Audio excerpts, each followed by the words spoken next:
একাদশ জাতীয় সংসদ নির্বাচন সামনে রেখে সকাল থেকেই রাজধানীতে নির্বাচনী প্রচারণা শুরু করেন, অংশ নেন প্রার্থীরা। ব্যস্ত সময় পার করেন গণসংযোগে। এই সময় উন্নয়নের চিত্র তুলে ধরে আওয়ামী লীগের প্রার্থীরা নৌকার পক্ষে ভোট চান। তবে প্রচারণায় বাধা দেওয়ার অভিযোগ তোলেন বিএনপির প্রার্থীরা। কাজী বাপ্পার প্রতিবেদন দেখুন। একাদশ জাতীয় সংসদ নির্বাচনের দিন যত ঘনিয়ে আসছে, প্রার্থীদের গণসংযোগ ও প্রচারণা ততই বাড়ছে।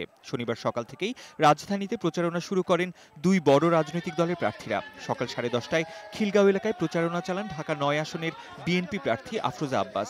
এ সময় তিনি বলেন, নানা বাধা সত্ত্বেও জনগণের বিপুল সাড়া পাচ্ছেন তারা। নির্বাচন সুষ্ঠু হলে জয়ের বিষয়ে আশাবাদী বিএনপির এই প্রার্থী। জনগণ যদি নিজেদের ভোটটা দিতে পারে এবং রক্ষা করতে পারে, ইনশাআল্লাহ বিজয় ব্যাপার সুনিশ্চিত।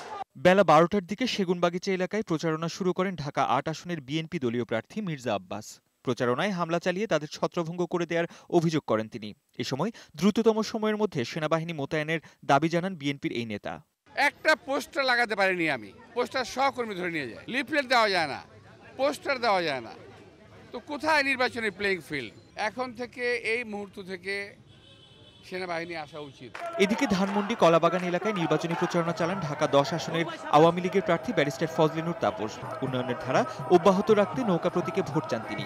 কোনো রাজনৈতিক দলকেই প্রচারণায় বাধা দেওয়া হচ্ছে না বলেও মন্তব্য করেন ফজলিনুর তাপস।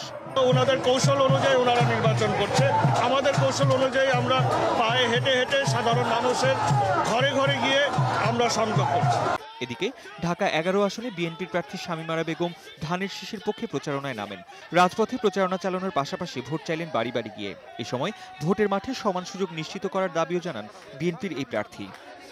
কাজী বাপ্পা, বৈশাখী সংবাদ, ঢাকা।